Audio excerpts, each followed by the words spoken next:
This is the Free Heel Life Podcast, episode number 32. I'm your host, Josh Matson, coming at you from the Free Heel Life shop in Salt Lake City, Utah.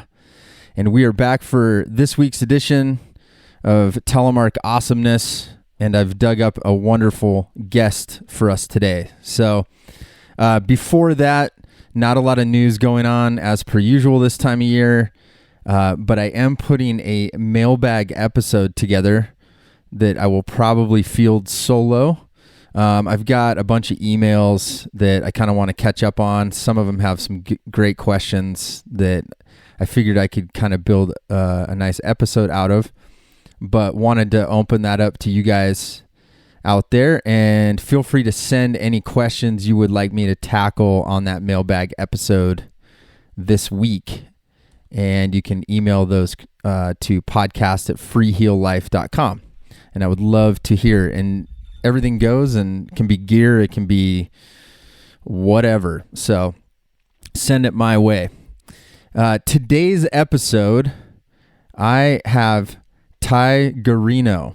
And Ty first discovered backcountry skiing at the age of 12 on the eastern flanks of Mount Washington in north central New Hampshire.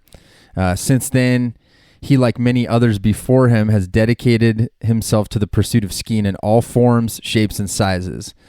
Although his travels have brought him to many special and powerful places around the world, he now currently calls Bozeman, Montana home. In addition to his passion for skiing, he is equally passionate about his career as an outdoor educator.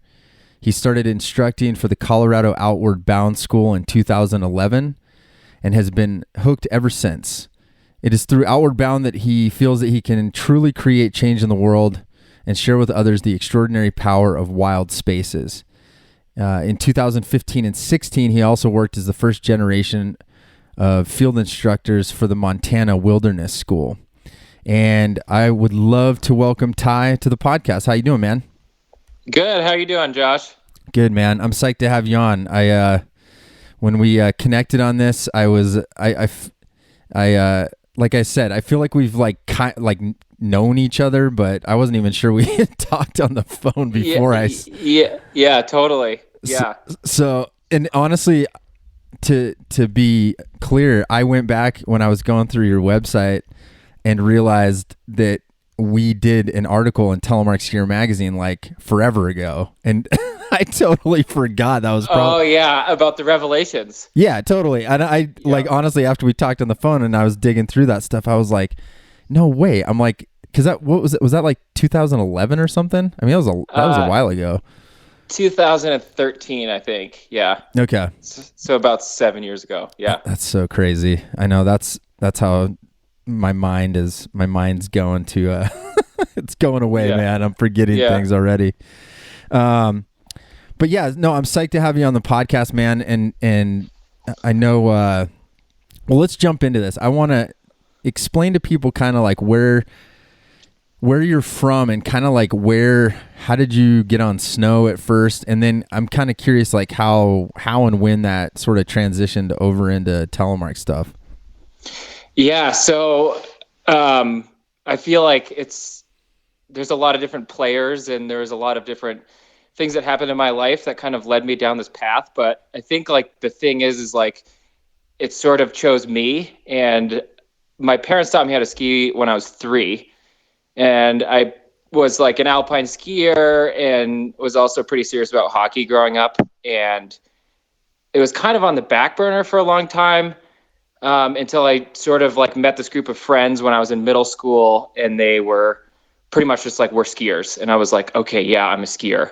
And from there, I stopped playing hockey as much, and I focused more on skiing. And I was kind of like your standard run-of-the-mill, like East Coast park skier, because that's kind of like the scene in the East Coast is park skiing. And I think it was when I was 12. Yeah, it was the first time I went backcountry skiing, and it was kind of like every East Coast skier's rite of passage up to Tuckerman Ravine. And I think my first time there was like, I was like hooked on backcountry skiing. It was so cool and eye-opening. And from there, I just like pursued this passion that I had for being in the mountains and moving through the mountains, and that sort of led to like rock climbing and ice climbing. And I didn't really know what like backcountry like touring was with like skins or anything until maybe a couple years later. And a really big influence on my Telemark career was actually my social studies teacher in high school. He spent this bit of time in New Mexico and was like a ski bum at Taos for about 6 years. And he just connected with myself and my friends like really well. And he was just sort of this person that we looked up to. And he described to us that if we wanted to be like backcountry skiers, Telemark skiing was our ticket. And we were like, okay. So I think like a couple friends and I like ended up going to one of those New England Telemark festivals at like Bretton Woods or something like that, where you could demo a bunch of gear. And we went one day, we were like, this is awesome. And it was just this kind of snowball effect where I like found this pair of skis on the side of the road, and I found a pair of bindings at a used gear shop for $10 and some ski boots that were like the last of that generation. It was like Bumblebee T1s that the Gear Exchange had, and they were like brand new, and they sold them to me for like $200. And I kind of like slapped this setup together and just sort of started touring around the hills in the area that I lived in. And then eventually that evolved into, I would bring those up to Tuckerman Ravine and ski in the Gulf of Slides and just in the presidentials. And I would go ski touring every weekend. Yeah. So, and what town in New Hampshire are you from again? So I tell people that I'm from Durham, New Hampshire, which is kind of the town that everyone recognizes where the University of New Hampshire is. But I'm actually from a town called Lee, which is like right next to it. Gotcha. So what was your home ski hill, like outside of backcountry skiing? I learned how to ski at Gunstock, and I guess like through my whole park skiing like career or like psych, you know, we always thought that Loon Mountain had like the best park. Oh, so yeah. Loon. I forgot about Loon. They did have a good park back then, didn't they? Yeah. So we had like ski passes in high school at Loon, and then there's also this tiny little ski hill in South Berwick, Maine called Powder House, which I think has about 175 vertical feet and a rope tow. And we would go there after school when it was open. You know, it was who knows if it was going to be open. It depended on snow. Yeah, but they had like a really cool like night skiing thing going on where it was like $5 for a lift ticket, and you could just like get as many laps as you possibly could in 2 hours. And that was super fun as well. So kind of just like piecemeal, but definitely spent a lot of time skiing at Loon during like my formative years as a skier, I would say. Oh, that's awesome. Yeah. And man, you started backcountry skiing pretty young. I mean, was it mostly just your friends kind of like on this connecting with the telly stuff, or did your parents take you out, or how did that all come to be? Yeah.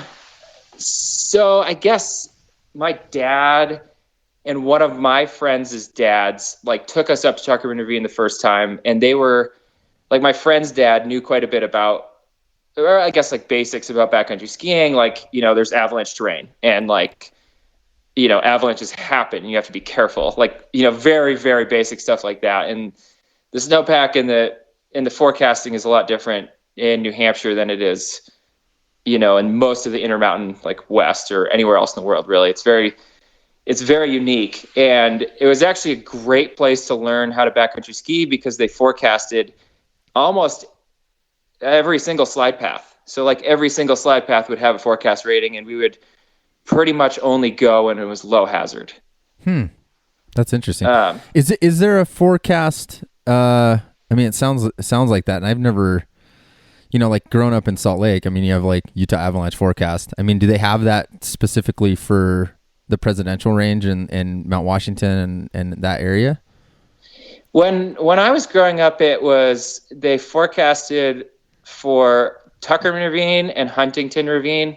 And I think it's evolved now to be more of like a forecast for the presidential range, like all of the presidentials. Because there is avalanche terrain outside of those two zones, but I think they've changed it to sort of adapt to the user group, which is, they're exploring like all the nooks and crannies, like, the west side, the east side, like the northern presidentials, like Mount Monroe. And it's had to adapt to really, like, I think the technological advantages of just like accessibility to gear and like, lightweight, touring equipment. And there's just so many people backcountry skiing in New Hampshire now that it's had to kind of follow suit. Yeah, and you guys are pulling from like New York too, and Boston, and probably tons of people driving up there now.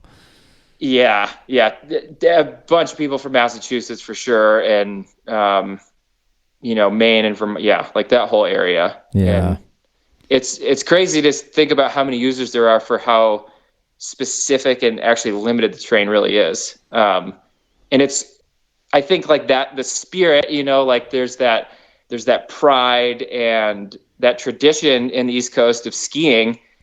And even though the terrain is like, so, and the snow is like, it's just a really hard place to be a skier. It's like, it was very formative. Like the spirit of like true skiing was like really important for like my development as a skier, I would say. Yeah. You guys are, I always say like East Coast skiers, you guys are so much more gritty than out here because it's true, man. Like, and I remember when I first started working for Telemark Skier Magazine, which was based in Jeffersonville, Vermont at the time, just at the base of Smuggler's Notch. It was like, I really started getting to know people out there. And I mean, coming from Salt Lake, I mean, for real, man, like if it's not 6 inches and sunny, I mean, people are like not going, Right. Totally. And it's like out there, people are like putting on trash bags and going out in the rain, it's like, oh man. Yeah. I've done that. I remember doing that growing up, the trash bag. Yeah. You guys are, it's no joke. You're like, well, it's Saturday or Sunday. Like we're going skiing bell to bell and we're going to have a good time. And everyone, rents their house, like at the mountain, and everybody goes up. It's super, super dedicated. So, yeah. Yeah. And I meant to talk about this earlier, actually. So it was, I think my friends were a big part of like, sharing the stoke for the backcountry skiing, but really like my dad, like was my first true like backcountry skiing partner. And he had never really done it before. So he like learned alongside of me.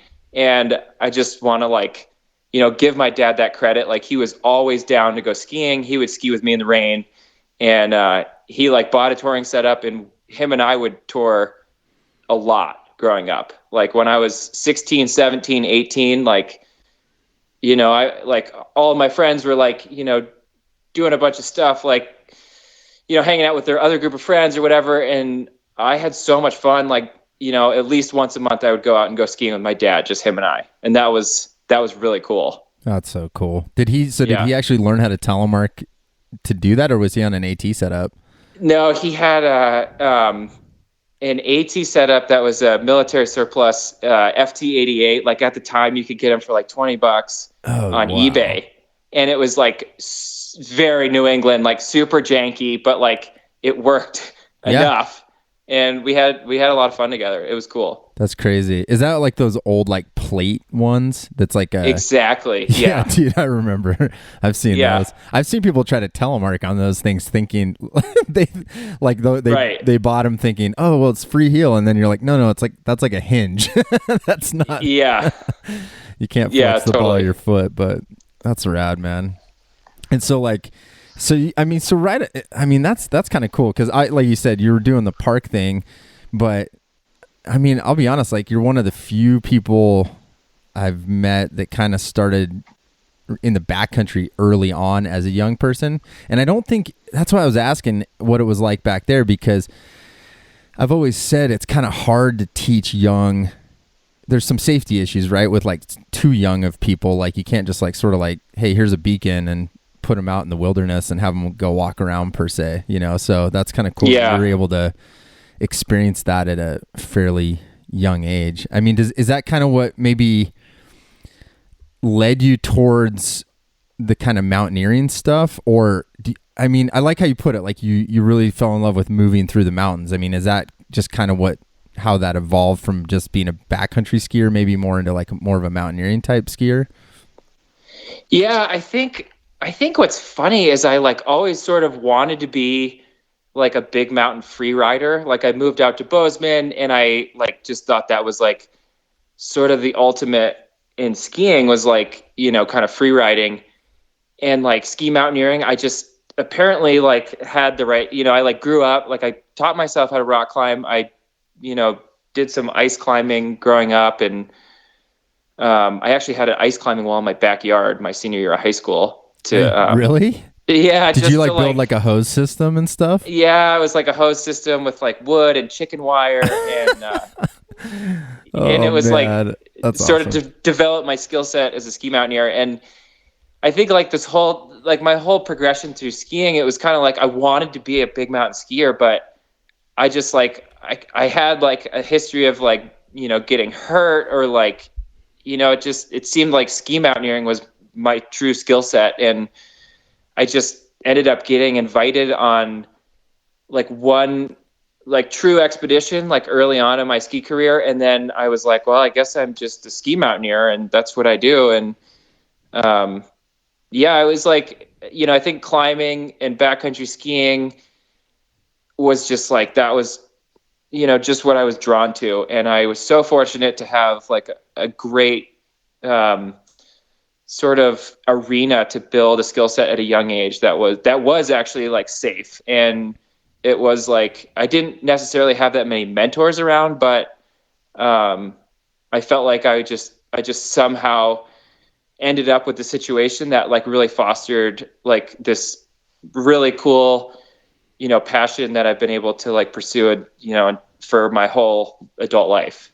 Yeah. Wow, that's cool. Yeah, so I mean, yeah, so you were rock climbing kind of at the same time, like as a young kid, and backcountry skiing, and then obviously building ice climbing walls in your backyard. That's pretty. That's awesome. That's Yeah. I was just possessed by mountaineering. And I think like for me, skiing fell within that. And I think a lot of climbers go through this progression where they start climbing, and then that forms into ice climbing, and then eventually they realize like, oh, skis are like the way to move through the mountains. And for me, it was always like, well, if I'm going to go up there, I'm going to bring my skis because that's the best way to like get down. And so I just like always had my skis with me, and because that was the best way to move. And yeah, oh, like that's a good, huh? Yeah, I guess I never really thought. Yeah, you're not. Anyone who's snowshoed knows that snowshoeing back down's not super fun. So it's like, yeah. you know, but so yeah, with the climbing thing, I mean, were you really into trad climbing, or were you mostly sport climbing, bouldering at that time?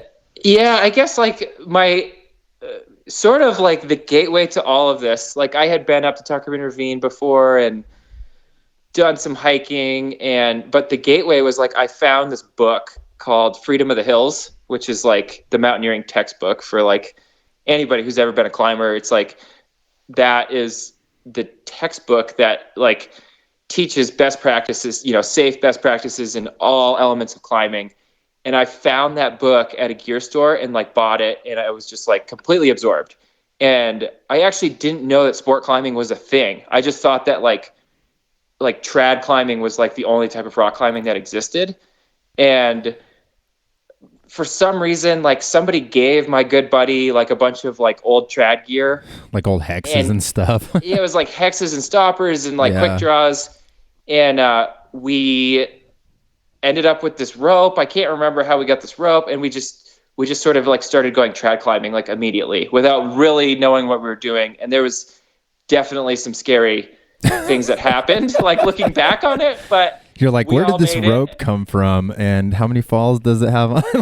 You're like, And like, you know, there was maybe like 2 or 3 of my like good friends in high school that you know, that was like our thing, and we figured it out. And I definitely like learned a lot when I went to college, you know, like moved to Bozeman where there's like a lot more climbers, and like, oh, like, yeah, what I used to do that was pretty sketchy. So yeah, I guess it's funny, like how I learned how to backcountry ski was actually like pretty safe environment, and how I learned how to climb was like pretty renegade. Yeah. You're like doing like a hip belay when you show up to college and they're like, what's going on here, bro? Yeah, something like that. Totally. That's funny. No, that's cool, man. I was curious because sometimes I feel like I was thinking about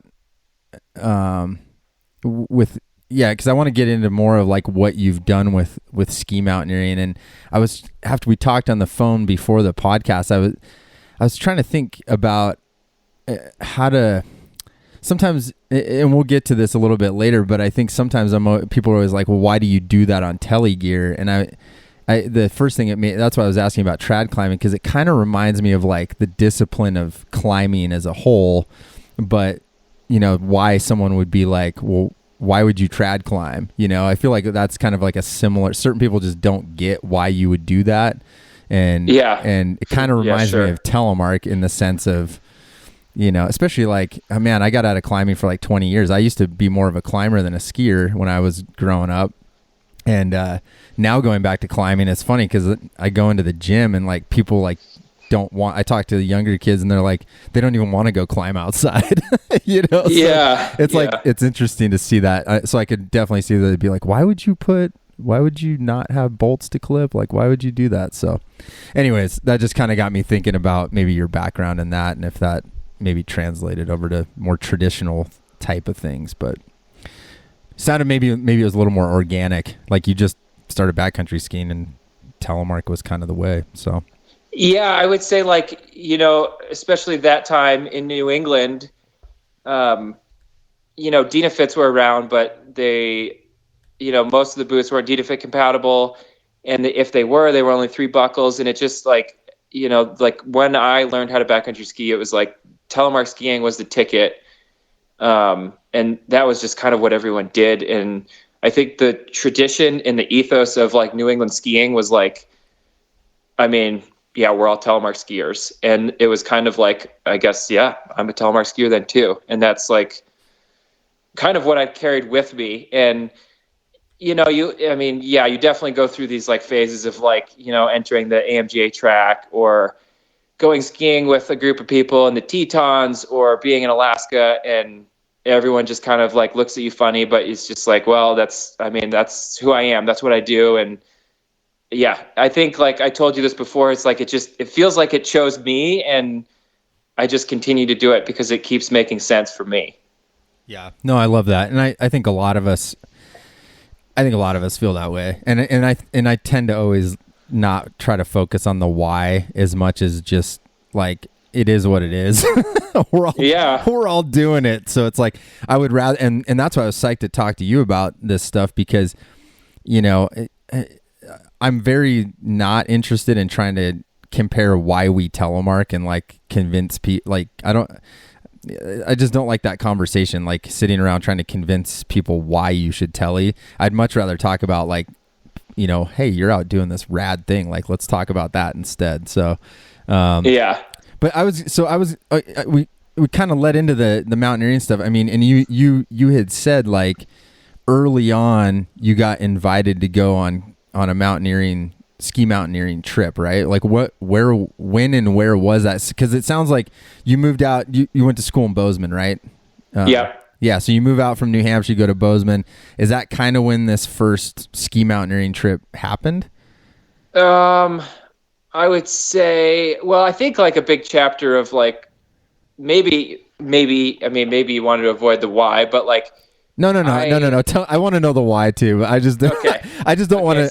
I didn't want you to feel like you got to focus on like the why being like everything has to compare to Alpine versus Tele. Like that part just part just seems silly to me because we're all Telemark skiers, and like you said, it sort of chooses us for some whatever reason. Right, and so I think I moved out to Montana. And actually, my senior year of high school, I tore my ACL hitting a handrail somewhere. And so I had this like, I missed my like spring ski season in the backcountry, which is kind of like what all the New England skiers wait for is like, spring skiing on Mount Washington. And that was like a hard blow. And I think I moved out to Montana, and I had all these passions. Like I was passionate about like ice climbing and rock climbing and park skiing and telemark skiing and even, I think I might have even still had an alpine setup, and I didn't really know like what I wanted to focus on. I was just like, I was into it all, and I just had fun doing it all. And my freshman year of college, I blew my knee out again park skiing, and I was just like, I've never hurt myself telemark skiing. And it was also like a way for me to rehab after like 2 surgeries within a year. It was like, I should telemark ski because it'll get my legs stronger. And then eventually, like later in college, I blew my knee out again. Ugh. And so 3 ACL tears? Yeah, I've had 3 ACL tears. Oof. And I think 5 knee surgeries before I was 23. Jeez. And I was just like, going through an ACL reconstruction as a skier is hard enough, and doing it 3 times over is like even harder. And I have to, give my mom specific credit for like helping me through that, like all those really hard times. Right. And just like supporting me through the whole thing. And, my parents have always like had my back and been really supportive. And, they were kind of just like, you've never hurt yourself telemark skiing, and that seems to work for you, so you should just continue to telemark ski. And so like all through college, I was pretty much like just telemark skiing. And then like the last time I tore my knee, I was like, oh, maybe I want to go back to alpine skiing. And that I like blew out my knee again. And I was like, okay, like done deal, sealed. Like I'm a telemark skier. That's like, that was the last omen. Yeah. I was like, no, like it's just better for my body, and I don't blow out my knee, and it just works for me. So, I graduated from MSU, and I was just really into this like whole Bridger Bowl ski scene. And, I was working for Outward Bound. So I was teaching outdoor ed in the summer when I was in college, and then I would go back to MSU. And, so I think my second or third summer, it might've been my third summer. So it was 2003, my second summer, probably at Outward Bound. One of my coworkers said, hey, I met this guy in Jackson, and he wants to go on this ski expedition to the Revelations next spring. Like, are you interested? And I was kind of like, yeah, like totally. Like, that sounds awesome. I mean, it's definitely like crazier than everything I've ever done. And so I did a bit of research, and I saw this like Powder Horse film with Noah Howell and McLean and Jim Harris before his accident. And they had this awesome looking, coular skiing trip in the Revelations. And one thing led to another, and we're like in our young 20s flying out 140 miles away from civilization and going on this expedition. And maybe, it was like explain crazy. Yeah. Sorry. I was just going to maybe just real quick, give people like the geography of where the Revelations are. So they're part of they're a small sub mountain range of the Alaska range. And I think they're sort of like, man, all I know, I think they're like south of Talkeetna and north of Anchorage. So they make this like equidistant like triangle kind of like generally to the east of, Talkeetna and Anchorage. And it's like this sort of like equilateral 140 mile like triangle. So they're kind of like, at least 140 miles away from like any town, like out into the east, like in the Alaska range. And you're getting flown out in a plane and dropped. Yeah. So we got this hookup through Talkeetna Air Taxi. They gave us a deal because they get psyched on people doing something like different than just going to the Alaska range. So they cut us a deal. And I think the pilot who dropped us off didn't really understand how green we were on our first trip. And he, before we took off, actually said to us, like, if I had understood that this was your first expedition, I probably wouldn't be flying you here.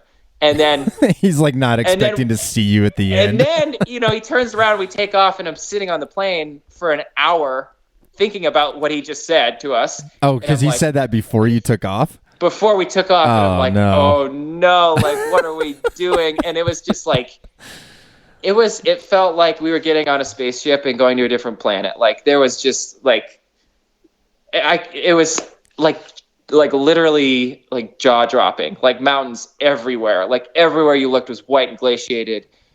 And it was just like insane. And I remember landing, like the landing strip for that range, and there's only really one place to camp, is like he kind of did this like corkscrew down into this like valley that has like 4,000 foot like granite walls on either side, and we are just like, we like land, and he was actually, when he was dropping us off, he was actually picking up this kind of famous climber, Clint Helander, and his partner, and they're standing on the runway shivering, waiting for the plane, and we unload all our stuff, and they're kind of like, have fun, boys, it's going to be cold. And we're just, the plane takes off, and it was just like, I couldn't believe that I had found myself in that position. It was You're like, just like, oh no. I was like so scared, and like, so like, just like, I don't know if I should be doing this, sort of. But it turns out like we had all, I had taught winter camping courses at Outward Bound before, and like, done actually like a fair bit of like winter camping, in the middle of like Colorado at like 12,000 feet in January, which is like pretty cold. And the people I was with were like, they were, turns out we had it together. And, I remember one night, there was this like famous cold snap that happened when we were out there, and it was bluebird, like wickedly cold and bluebird for 18 days in a row. And the cold snap, the real meat of the cold snap was like a week long, and our tequila froze solid, like 2 or 3 nights in a row. What? We had like a little bit of tequila. Yeah. And it turns out that tequila freezes, it needs to be at least like minus 35 or minus 37 degrees Fahrenheit. So at night it was getting down to like close to minus 40. And Fahrenheit? Fahrenheit. Yeah. Oh my God, dude. And, we would wake up and we would like wait for everything to like sort of warm up, and it was, being that cold and that high pressure, it was like bluebird. So it was like, well, I guess we came here to go skiing, so we just go skiing. And yeah, it was crazy. Oh man. So you felt like gear choices you felt good about, like once you got set up, you were like, okay, this is cold and gnarly, but you felt prepared. We were prepared. Like I had a -20 sleeping bag. Like during the cold snap, I think I slept in my like I had a -20 degree bag. I had like down pants and like a Denali parka. And I slept with 2 hot water bottles, and I was warm enough. Wow. Like with all of that, I was warm enough. And waking up in the morning, there was like 6 foot hoarfrost like hanging above your head in the tent from like, the condensation in your breath. And wow. Luckily, like, the longer we were out there, it progressively got warmer. And there was one day I remember it was like, wow, it's like really warm out. And my friend took out his thermometer, and it was -7, and we were like stripping down into like base layers. Yeah, it was like, it felt like the beach. Yeah. Jeez. Wow. That's talk about a intro to ski expeditions. That's no joke, my friend. Yeah. And we ended up spending 3 weeks on the glacier, and we repeated like, quite a bit of what like the Powder Horse crew skied. Like we skied the Alpha Couloir, which is kind of like, you're at base camp and you look up at this thing, and it's like 55 degrees for like over 2,000 feet at the top. It's like wickedly steep and long and straight. And then, we had all this beta from actually Jim Harris, because he used to work for Outward Bound. So he kind of fed us all this information. And at the time I didn't know Noah, and now I know him a bit. He used to, work for Vole, and I've hung out with him and skied with him since. But we just had all this information from Jim Harris, and then we skied some new lines that we that we named, and they were all like, they were, the Revelation Mountains they have this like biblical theme. And that's kind of what the powder horse, like, they named everything like sort of these like biblical names. And we tried to like, keep that theme going. But I think eventually everything just became like, like the West Couloir of Angel Peak, or, whatever. Did they? We were like, was it up? Were they the ones that were Andrew McLean and Noah and Jim? Were they the ones that kind of started the biblical theme? How did that all? Were they the first ones to do a lot of those then? They're definitely like, I think probably the first party that's recognized as like actually skiing in the Revelations. And I've talked to like, the bush pilots who are like, no, we've been skiing there forever. But yeah, they're probably like, come on, guys. That's like very Alaskan. Like, like these people come and do this, like this first expedition, and then the Alaskan locals will tell you that like, no, people have been there forever. And hard to say, it's just like, I don't know, that's kind of how it goes in Alaska, it seems like. And I'm not really sure where that started, but that was like, I think like the map actually really, like Angel Peak is there, and the Four Horsemen is like a named like feature on the map, which is like the Four Horsemen of the Apocalypse or something. And I think it like, we entered this like canvas of like, that was like what was already on the map. Gotcha. And so I was just thinking, I was like, leave it up to the guys from Salt Lake City to take the biblical approach to naming the mountains. Yeah. So, I think like the main thing that we had flown in there to ski was I think it's either the west or the northwest couloir of Angel Peak, which Clint and his partner had used to down climb after doing a first ascent on Angel Peak. And they sent us this photo, and it was just like literally a 3,500 foot couloir that they were like, yeah, you guys might be interested in this. And we were like, oh my God, that's like what we came. That's like, we're like young and we want to do first descents. And it was like, here's like a 3,500 foot couloir that hasn't been skied before. And it was like, and we were able to do it on like day 18 or something. Wow. What is that? Yeah. What is that like? I mean, you're, let me, I didn't even finish what I'm just like, no, but like, I've always wondered, what is it like to be that remote, nobody's around, and you're literally navigating something that, as far as nobody has ever skied down. I mean, what does that feel like? And what kind of, like, is it scary, or is it, I'm just really curious, like what kind of emotions are happening when you're in a situation like that?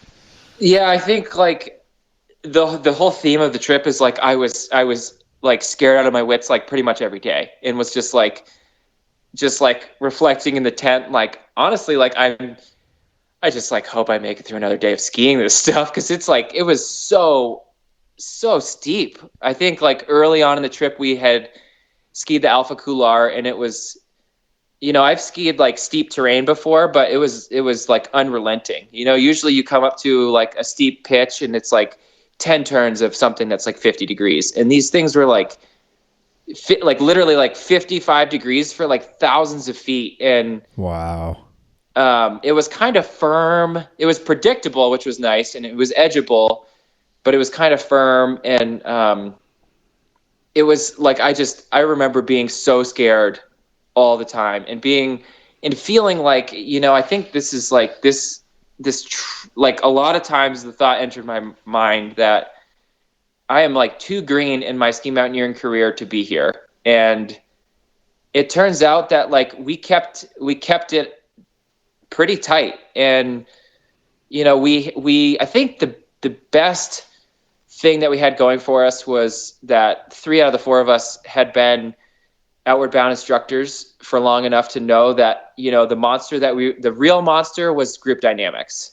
And like, as long as you can like stay like on the same team with 4 people for 3 weeks, like there's not much that can get in your way. And I think that's a huge part of expeditions that people underestimate, is like, can you actually spend, an extended period of time, like living in the same tent with these people? And we were able to, we had a really good team vibe going on. And for sure there was like,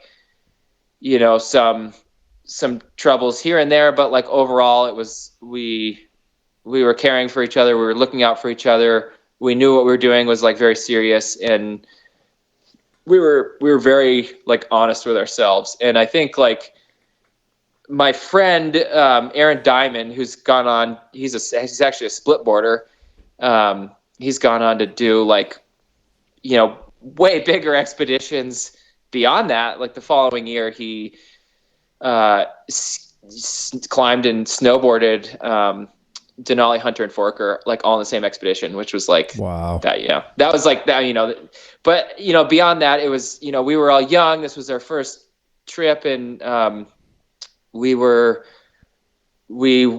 to make sure that we all came home safe at the end of the trip. And like, turning around, like we weren't above that. Like we would turn around if we had to. And really, like, we climbed all the way up to the top of Angel Peak, and we were gonna have the second ascent of Angel, and it was just like kind of late in the day, and we were all tired, and we just called it there. It was like, okay, like we can have this sweet first ascent. And yeah, we were literally like 100 or 200 vertical feet below the summit, and it was like corniced and dangerous, and we were able to turn around and just like pick this cherry and claim it as ours. And I think that was probably one of the highlights of my trip, was like, we were all able to go up there and climb this thing, get to the top of it, ski down. And the fact that we didn't get the second ascent of the peak was like, I don't know, it was kind of a bummer, but it was like, we got to ski this thing and we all came out of it alive, and we were all here to tell the tale. And it was so formative for me as a skier that, like, I always look back on that trip and it's like, well, it can't be as cold as the Revelations, or it can't be as steep, and it was like, I've gone on many trips after that, and like nothing compares to the Revelations. And I think like hanging out with Noah, he's said that he's skied all over the world, and he's like, if there's one place I would ever like go back to and like ski some more, would be like, I would choose the Revelations first. Like it was a cool place. Yeah. That's really cool. I've never heard anybody describe like the group dynamic that way of I've never done anything like that, like beyond just backcountry skiing with a partner, but that's a really interesting description of like a group, the importance of a group dynamic. And like, I'm sure that plays into the trust, and, everyone's gripped, and you got to all be squared away with each other, like even like on an emotional level, just to make sure that you're making good decisions for each other as a group. And there's not one guy that's kind of going off on their own, kind of like, no, we should do this. That's like, there's a very collective vibe to it, it sounds like.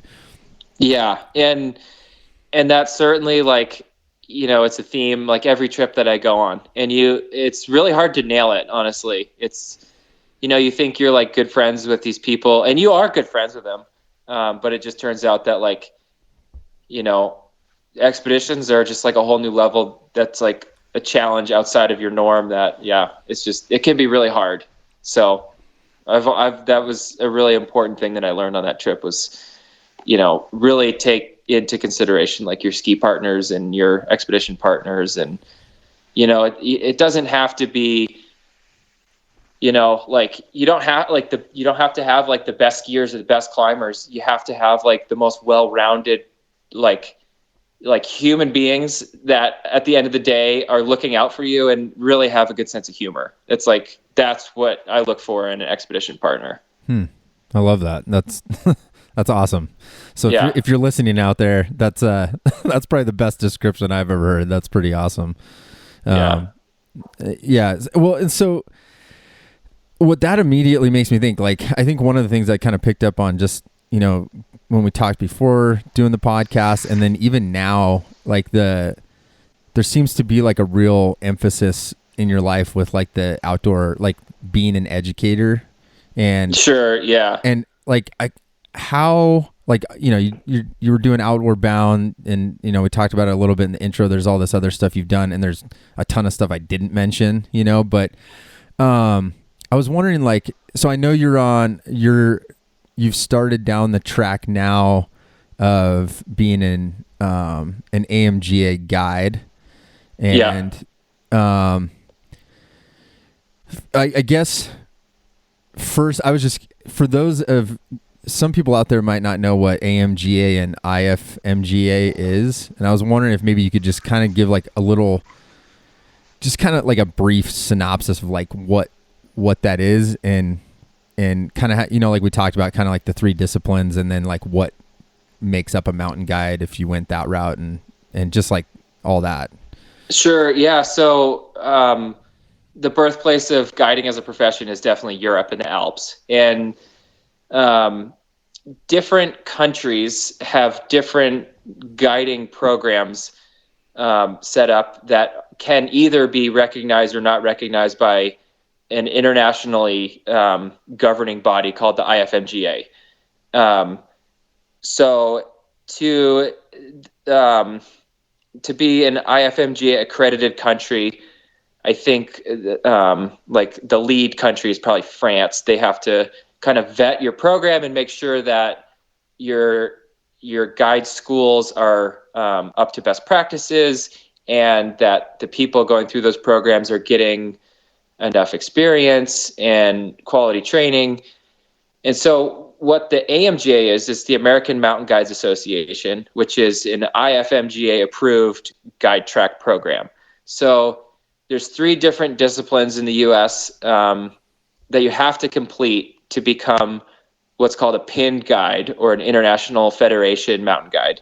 So there's the ski discipline, there's the alpine discipline, and there's the rock climbing discipline. And so I think like this guide track came on my radar actually even when I was in high school. Like I knew that this was kind of something that I wanted to pursue. I wanted to be an IFMGA guide, and New Hampshire actually has a very rich history of mountain guiding and a lot of career mountain guides, and some of the oldest in the business, like Mark Chauvin, and kind of even the younger, like Mark Sinnett's there, and the EMS climbing school, the International Mountain Climbing School, IMCS. So I was exposed to that through just like this community of backcountry skiers that I would kind of see up on Mount Washington, and rock climbing in New Hampshire. I would see a lot of guided parties. And it's really a hard career to choose, because getting into it, you have to pay your dues. And just like any career that can be worthwhile, it's you have to find a way in. And I was really passionate about sharing my passion for the mountains with other people. And I got a job teaching for the Colorado Outward Bound School when I turned 21, and I was teaching mountaineering courses. And the training program, it's funny because I think like a lot of people compare Outward Bound to Knowles, and Knowles has like this reputation of being kind of like a little bit cooler and more badass sometimes. But the Outward Bound School that I worked for in Colorado had a really, really good training program. And actually we had like Mark Susi, like pinned guides come in and run our rock like training program. And so I got hired because of my background in rock climbing, and they gave me training on how to do it in an institutional setting, which is kind of like a guiding setting. And that was adapted to work under the umbrella of outdoor education. And for a lot of people who are unfamiliar with what Outward Bound does, is a lot of people think it's kind of like wilderness therapy or hoods in the woods. And Outward Bound is actually, they are a school. It has a lot to do with like character development. And the basic premise is about, bringing people on expeditions to realize their true potential and to become the best version of themselves.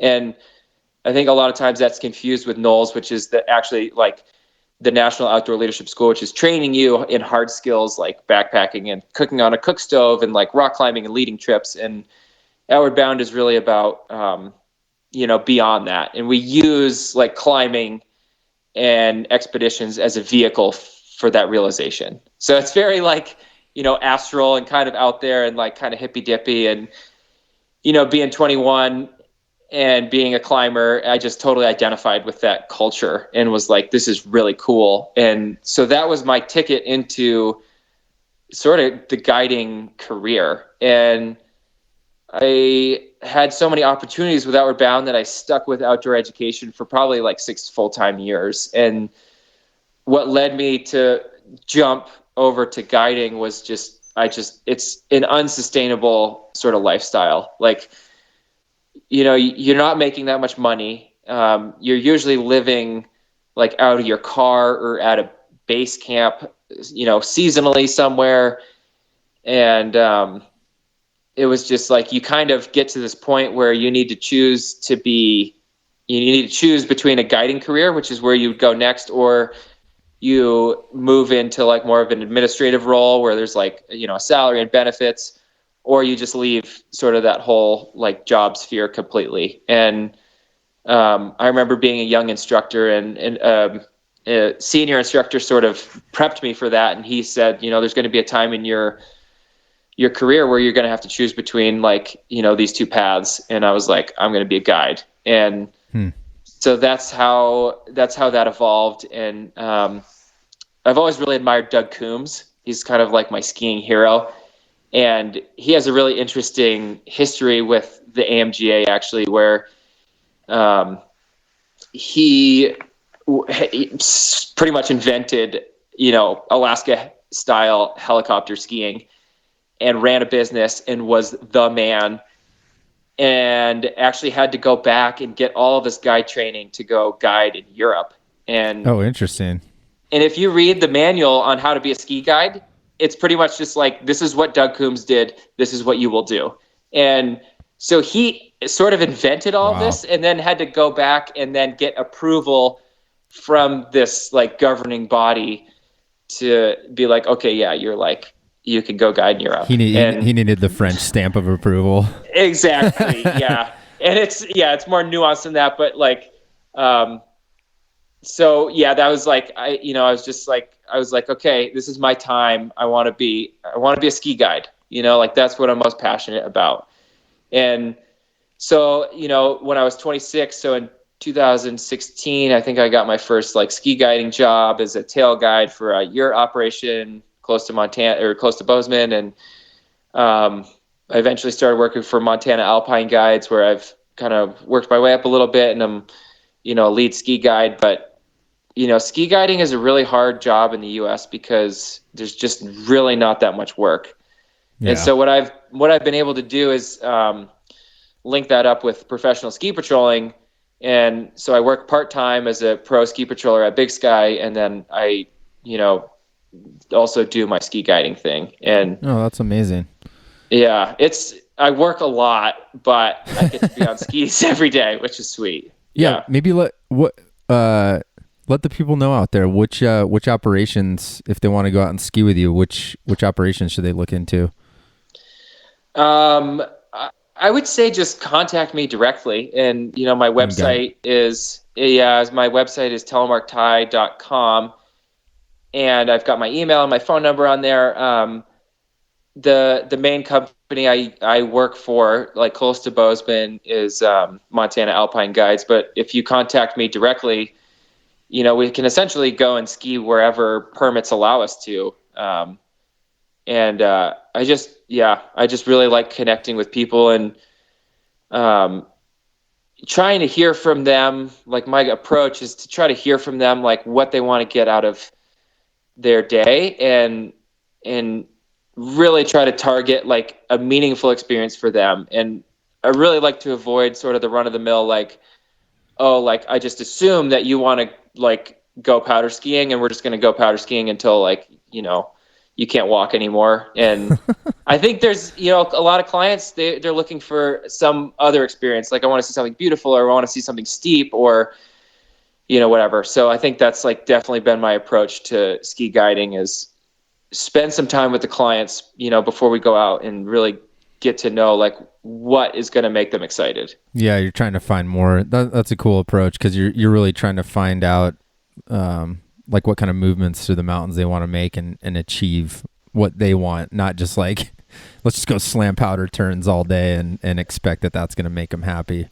Yeah, exactly. Yeah, no. So before I forget, so as an AMGA, just ski, for instance, how long does that track take somebody typically to complete? The minimum is 3 years, and it's really hard to say because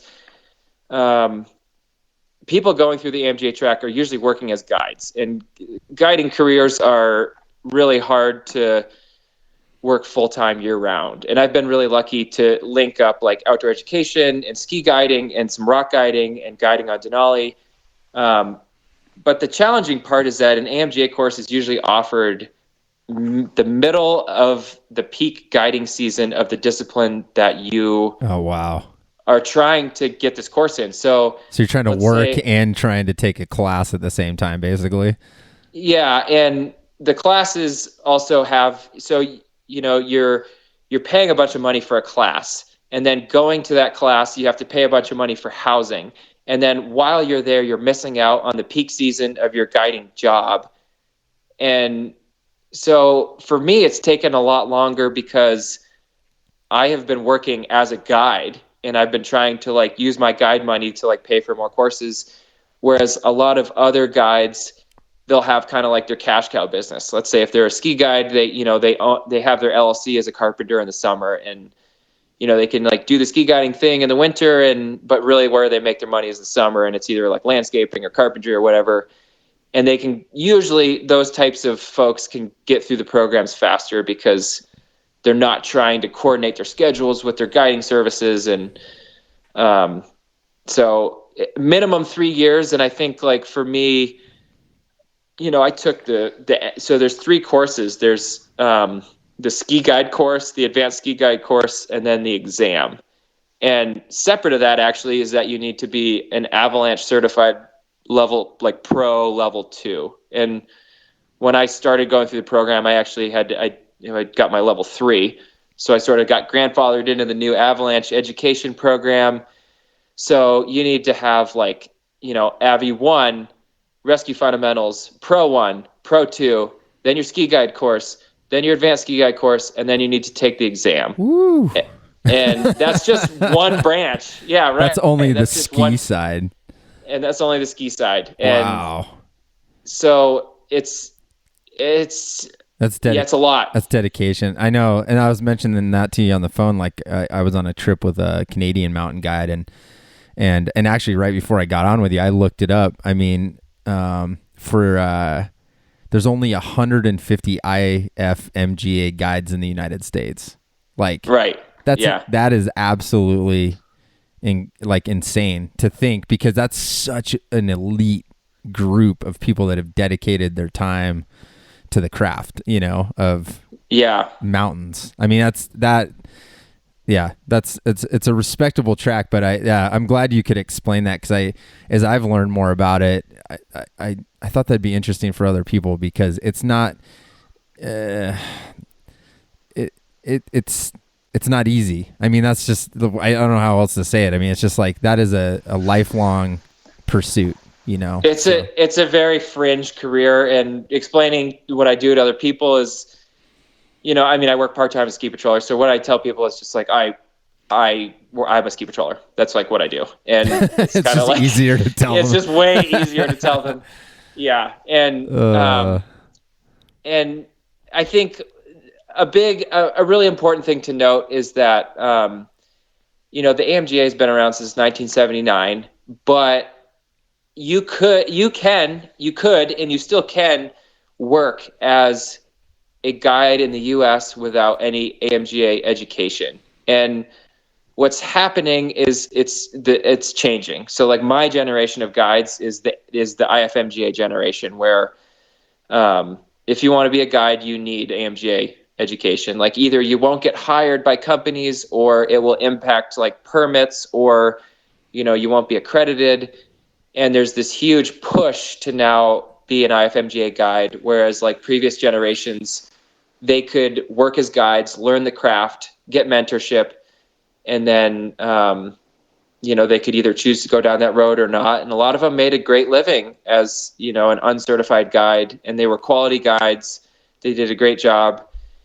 And the big shift was when you used to be able to challenge the exams. So you used to be able to just take the exam without any of the entry-level courses and either pass, fail. And now they've done away with it, and you have to go through the whole program to then get to the exam. And so there's a lot of hard feelings flying around about the AMGA and accreditation and permitting.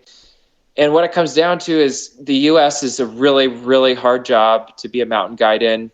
A lot to do with permits, like land use permits and allocations. There's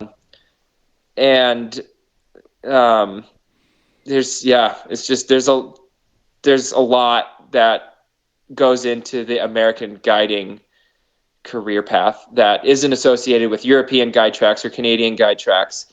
And I think the biggest thing that separates the U.S. from other countries is that you can't get a federal loan for education for a mountain guiding career. Whereas in Canada and France, you can apply for a federal scholarship or federal grant to put towards an AMGA or like an IFMGA education. Wow. And that's very interesting. I've never thought about that till you just said that. So mountain guiding in the U.S. is a very fringe career path, and mountain guiding in France is like they are hailed as like doctors. That is a career path that is recognized and respectable and well paid, and you have a lot of freedom to guide essentially kind of whatever you want. Wow, that's very interesting. Yeah. I was curious too, like one with regards to equipment, being a telemark skier, I know, or at least it's the impression that I get is people in the guide world, and I guess skiing specifically, there's not a lot of telemarkers currently. And sure, yeah. I wanted to get your take on that, and why is that, or do you have any thoughts on why that is? Is it just because it's almost like I feel like you're a great telemarketer, like you said, it kind of chose you, and now you're pursuing this, and it's like, well, that's my craft, and so I'm taking my craft into this other craft.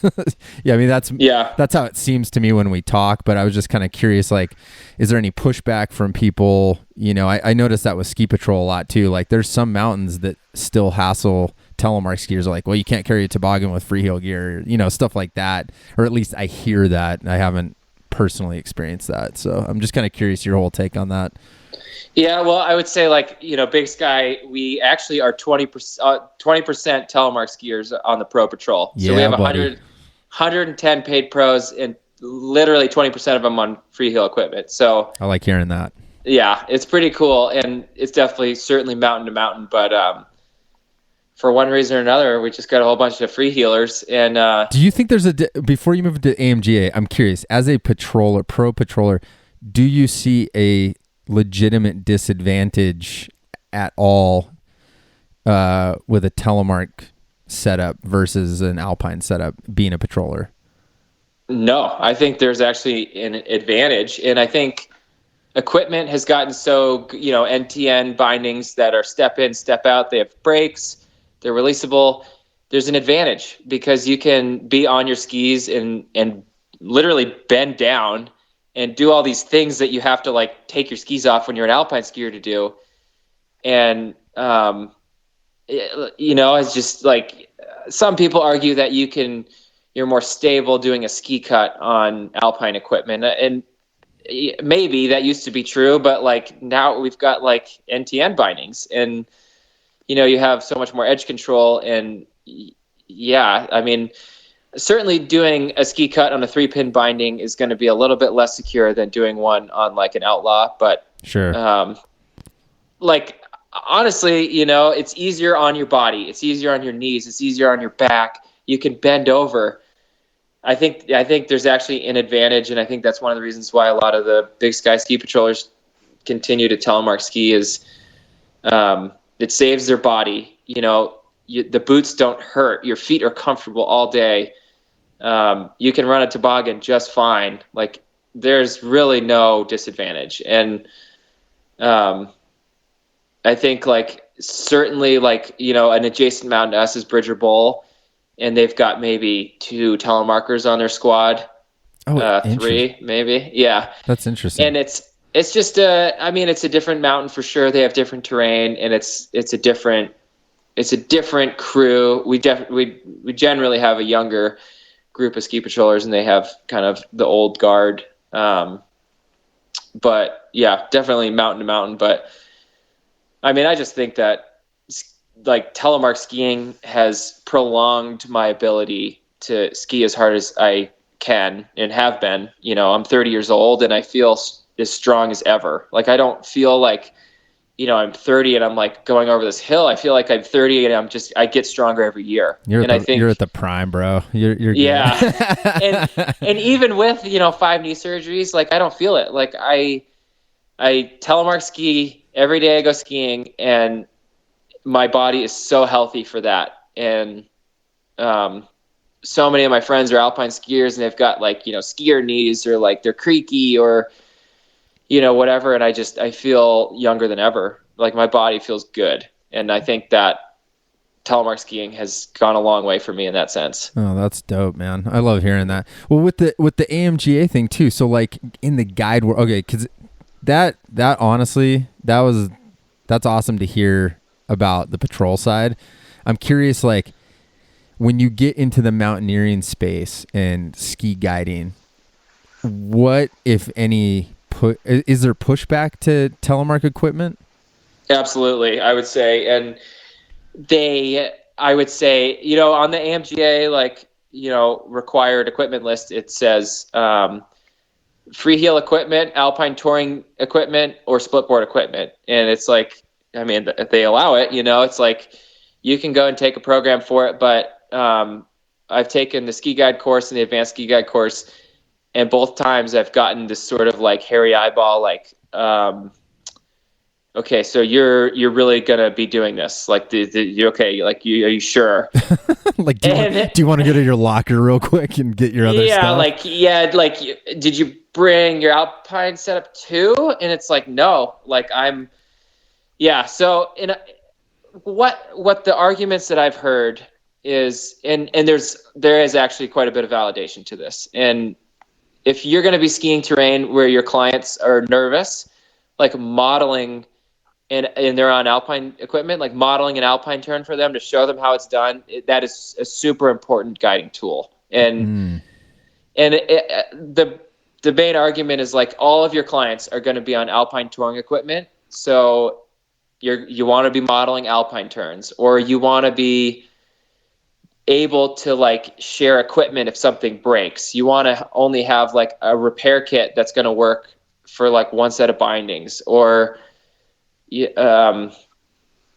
comes down to really, like, looking at it from a trade perspective. And, like, let's say you're a carpenter and you have a certain tool that you're bringing to the job site. Well, their argument is, like, the correct tool for the job site is usually a pin touring binding. And that's true, but I think, like, I've had to work hard to, maybe hard, maybe not even that hard, but come up with ways that I can address all those things. And certainly I do alpine turns when I have to model for my clients, to show them, like, how to get through a choke or a steeper section. And nowadays I'm using the Lynx binding, which is a pin telemark binding. And I have these boots that I've sort of modified that have, they're the old TX Pros that have, like, a Mastrali cuff. So I have, like, a legitimate, like, real walk mode. And I also have, like, a legitimate Dynafit compatible boot that, if it all came to it, like, I could trade skis with my client so that, I can, like, they break their leg or whatever, and I build a sled out of my skis and then tore out on their skis or something like that. So that's honestly, that's the most legitimate reasoning for having a heel insert in a Telemark boot that I've ever heard. I mean, honestly, because I'm like never a fan of that. I'm always like, right. I'm like, take the heel out. Like, just have two, just if you want an Alpine, get an Alpine boot, and you want a Tele, get a Tele boot. But that's actually, that's a very legitimate explanation from a gear perspective and safety perspective. That's cool. Yeah. And I was on a personal trip in Alaska where my partner fell into a crevasse. He was on a split board with Dynafit toes, and he lost both split skis. And we were up on the side of this mountain, and we had to get back to base camp, actually where he had a spare split board. And what we did was, like, I gave him, I forget how we shuffled it. I think I gave him my Telemark skis with Lynx bindings on them, and he had a TLT6 boot, and he skied back to base camp, with a free heel and a touring boot. And then my buddy who was on Dynafits, like, gave me one of his skis. And so I like mono skied down with my Dynafit compatible boots. And I've actually put it to use, and for me, it's a real consideration. Like, if I were to choose, I would choose a boot with a Dynafit heel because of that, like, utilitarian, like, sort of guiding deal. Huh. That's super interesting. Thanks for sharing that. Yeah. Like, I mean, and that's obviously out of the norm of the average person, like, skiing at a resort, and, and most people are like, no, I want the heel so I can, like, lock it down every once in a while or have one boot for all my setups. But that's a scenario I had not thought of. That's super interesting. I mean, yeah, no, that's cool. I mean, are there any other kind of pushbacks for? Are there any other pushbacks from the AMGA stuff that you would that you think are not easily overcome, or you've really had to explain? I would say, like, the boots have been the losers in the whole deal. They are just, like, I took my advanced ski guide course on T races, and looking at my cohort in F1s, like, I had to be, I had to have a certain level of fitness to keep up with them. And, you're also at the disadvantage. Like, they just assume that you're going to, be the anchor on the, like, hold everyone back. And, like, that's been really hard in the past. And I've been able to problem solve it for now with, like, the whole, TX Pro and Mistral combo. And it just comes down to the gear. Like, it is lighter, and it is, more universal for what your clients are going to be on. And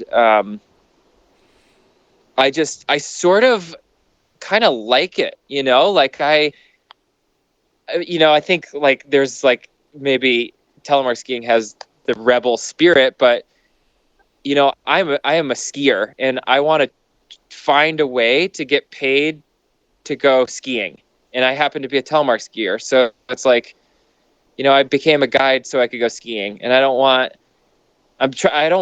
like my employment to dictate how I enjoy myself. And you have to make certain sacrifices if you choose your passion for your career path, but, like, I just, I am a skier, and that's what I do, and I will adapt is what it comes down to. I love that, man. No, I love the way that you're, like, taking that problem solving aspect to it, instead of just being like, hey, you don't think this works, so therefore I'm going to change. You're more like, no, this is what I do, and let me find a way to explain it to you. That's a great reason of explaining the why. Yeah. Is hey, this does work. It's just a matter of looking at it from maybe a different perspective. And honestly, I think people like you can really influence that in a positive way, because you're looking at mountains in a completely different way than a lot of people are, and I think that can really influence the gear. I mean, I'm even grateful just what I'm learning from listening to you. Like, I have never I haven't thought about a lot of this stuff through that lens. So that's really cool.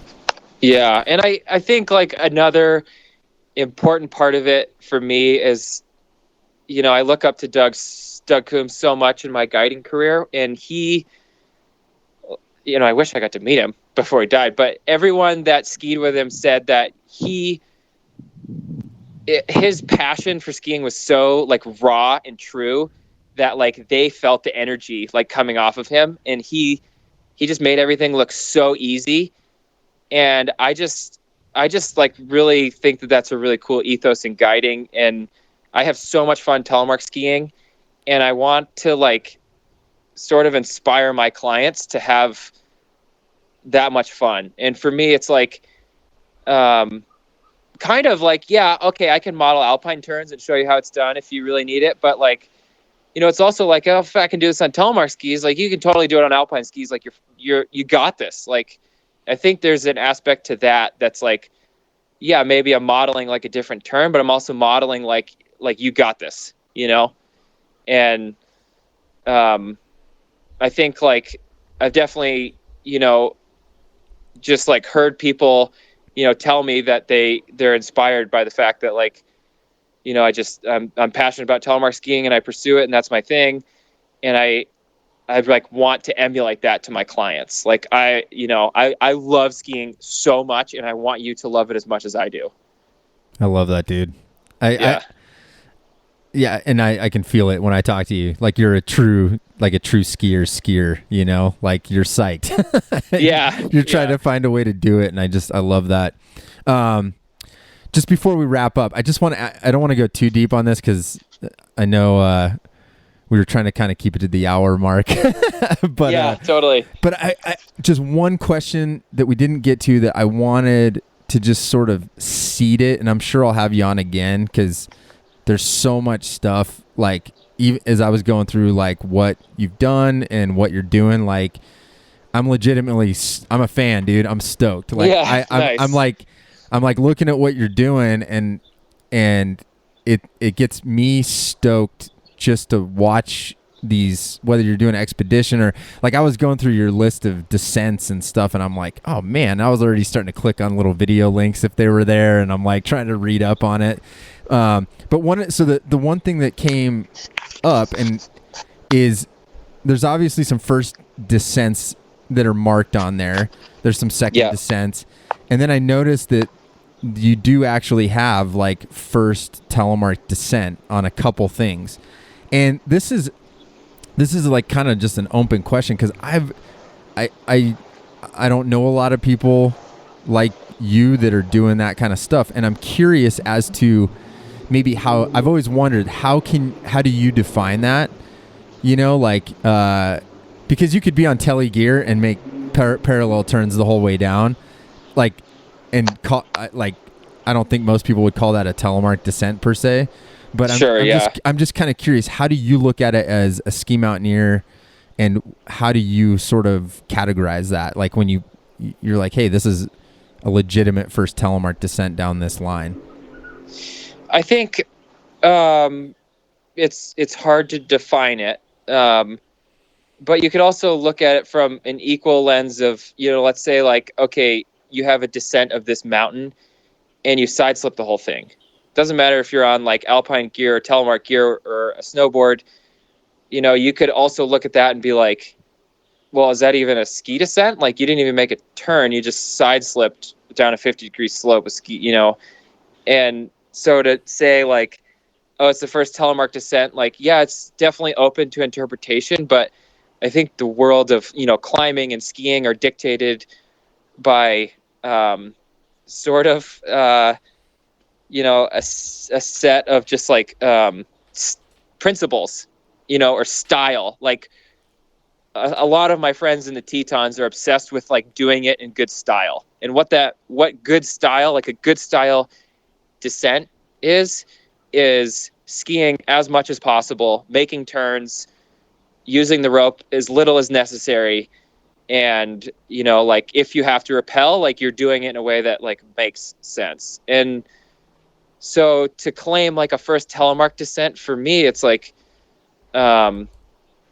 it's under the assumption that, I am making telemark turns. And it's like, I pretty much, like, in my skiing, like, never really alpine turn unless I'm like modeling for a client, or I'm doing like, sort of like a hip check over like a little air that I have to do, or, something like shut it down immediately. Sure. And I think it's just, it's hard to quantify, and it might have been me just kind of like I like, let's say for instance, this thing on Nez Perce called the Spooky Face. Like, I know for sure nobody had ever even gone up there with their telemark gear and even like made alpine turns. It was like, I was like the true first person to be up there on telemark equipment. And, I held myself to the personal standard of like, I will telemark turn every turn. And, my friends who, sort of like rag on me all the time for telemark skiing, like hold me to that standard as well. They're like, dude, if you're going to bring these up here. Yeah. And I think, like what I like to bring to like ski partnerships is like the sense of humor. And, I have this like, I am forever like the telemark skier that they go skiing with. And, that always ends up like being like, kind of a joke at the end of the day or whatever. And, my friend always, he says, I guess he's the split boarder. If somebody says something about my telemark equipment, he's like, oh yeah, Ty's the only one dumb enough to bring his telemark skis up there and actually do it.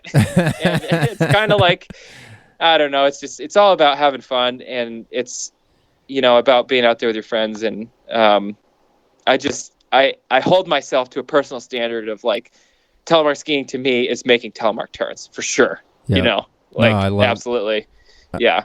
I love that. No, that's a great way to put it. I mean, ultimately, in the end of the day, it's you challenging yourself, and it doesn't really matter if someone's up there watching or doing anything, so, but I think that was a really cool explanation. And I like that idea of doing it with style, like you said, with the Teton crew, and also having a personal standard that you're sticking to. I think that anything in life, like obviously having that standard for yourself, like that's who it matters. It's, right. At the end of the day, it matters that you come home, like you said, and you're happy with yourself, so that personal accountability, that's cool. Well, thanks for explaining that. And like I said, awesome conversation. I learned a lot, and I hope this inspires other people out there too, because I think there's not a lot of people like you. I think there's a handful of like actual people ski mountaineering or guiding or, even, man, I love that. Like, I learned a lot just about how you look at gear, and I thought that was really helpful for me too. So thank you. Yeah, absolutely. Go ahead, sir. I was just going to say, it was a pleasure. Yeah, that was really fun. Thank you, Josh. Yeah, man, I'm stoked. And for those of you that are listening out there, I'll make sure to put Ty's contact in the notes of the podcast, so you guys can get a hold of him and maybe get out and do some skiing. And also, you can support us. Always, you can make a donation of your choice to paypal.me/freeheellife. Check out freeheellife.com for your telemark gear needs, telemarkskier.com for your gear reviews and all that good stuff. And like I said, email me your questions this week that you'd like answered on the podcast to podcast@freeheellife.com. Thanks for listening, and until next week, spread telemark always, my friends. Later.